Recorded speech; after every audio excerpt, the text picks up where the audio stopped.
Hello guys, good to see you back. Once again I'm back with a new tutorial related advanced JavaScript. And in this tutorial we are going to learn a new method which is fetch. In our previous tutorial we learned about AJAX. With that we learn a new method named XML HTTP request. With the help of it we can use AJAX in JavaScript. But it's come with little disadvantage. Because we need to write some line of unnecessary code. To solve this kind of problem, JavaScript introduces a new method, which is fetch. Using fetch method, we can do everything what we did with AJAX. Basically, we can create CRUD application using fetch method. If you want to insert data in your database, yes, you can. Also, you can update your data, read your data, and delete your data. It's quite fast compared to XML HTTP request. And also, it is very lightweight. Now, let me show you the syntax of fetch method. At first, we need to call the fetch method.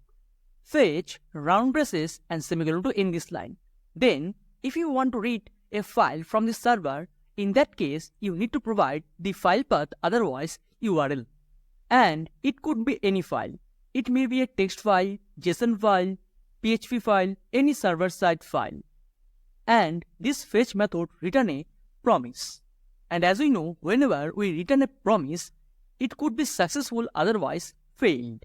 And if our promise returns success, we need to use then function. And we are going to do the same thing with fetch.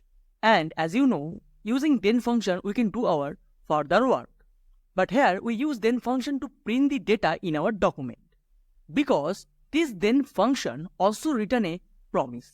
So again I need to use a then function to handle this promise. Then again, at the same way, we need to create a function inside this then function. And this function going to receive the response from the server. Whatever data we get from this URL, otherwise file, we are going to send this data to this function. And it's going to store to this variable. In our case, response. And you can take any variable name as you wish. And we do not print this response in our document. Just we return this response. Return response dot data. Data means data format. Data is not a method. Here we need to mention what type of data we receive from the server.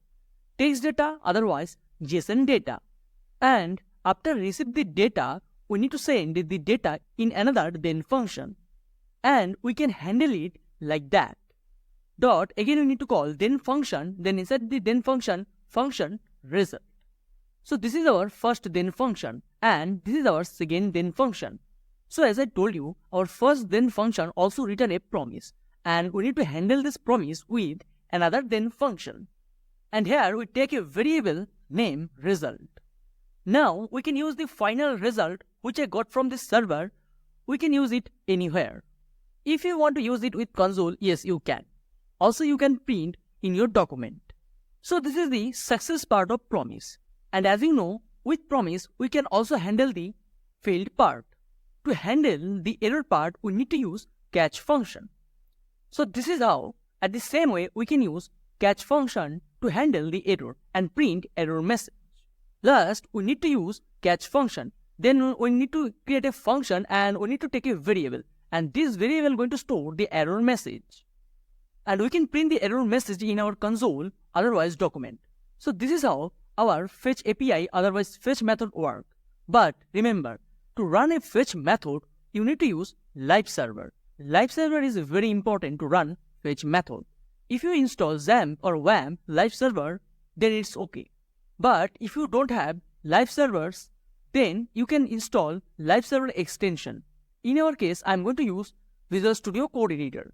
And we are going to use live servers. So without live server, fetch API not going to work. So this is it for this tutorial. From the next tutorial, we are going to start the practical. So thanks for watching this video. Stay tuned for the next tutorial.